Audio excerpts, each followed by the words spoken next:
Channel நேயர்களுக்கு வணக்கம். இந்திய சினிமால முன்னணியான நடிகை, ரொம்ப பிரபலமான நடிகை பார்வதி அவங்க சினிமால நடிக்க துவங்கி 20 ஆண்டுகள் நிறைவடைஞ்சிருக்கு. இதை தொடர்ந்து சமீபத்துல அவங்க அளிச்ச பேட்டி ரொம்பவே இணையத்துல ரசிகர்கள் மத்தியில ரொம்பவே ஆழத்தை ஏற்படுத்தியிருக்கு. இதை தொடர்ந்து பார்வதி என்ன சொல்லியிருக்காங்க அப்படின்னு பாத்தீங்கன்னா, நான் இயக்கும் படம் எல்லாமே தொலைவில் இருக்குது அப்படின்ற மாதிரியான கருத்துக்களை முன்வச்சிருக்காங்க. என்ன அப்படின்னு பாத்தீங்கன்னா, நான் அந்த படத்துல கூடுதல் எழுத்தாளர்களை சேர்த்திருக்கேன் அப்படின்னு சொல்லியிருக்காங்க. அதாவது அவங்க இயக்குன படத்துல ஒரு 2 எழுத்தாளர்களை சந்திச்சு அதோட அனுபவத்தை தான் பகிர்ந்திருக்கேன் அப்படின்றதையும் குறிப்பிட்டிருக்காங்க. கோவிட் காலகட்டங்கள்ல இந்த 2 பேரையுமே நான் சந்திச்சுட்டு இருந்தேன். இவங்க கூட இருந்த எக்ஸ்பீரியன்ஸ் என்னால மறக்கவே முடியாது அப்படின்ற மாதிரியும் சொல்லியிருக்காங்க. அவங்க படத்தையும் திரைக்கடத்தையும் கொடுக்கும்போது நான் என்ன விளையாடுறீங்களா அப்படின்ற மாதிரி ரொம்ப கேள்வியா தான் கேட்டேன். ஆனா நானே இந்த படத்தை இயக்குவேன் அப்படின்றத எதிர்பார்க்கல அப்படின்ற மாதிரியும் சொல்லியிருக்காங்க.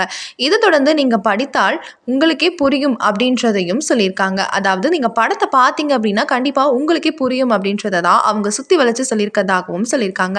அது என்ன புரியுது அப்படின்றதையும் அவங்க கேள்வியும் எழுப்பியிருக்காங்க.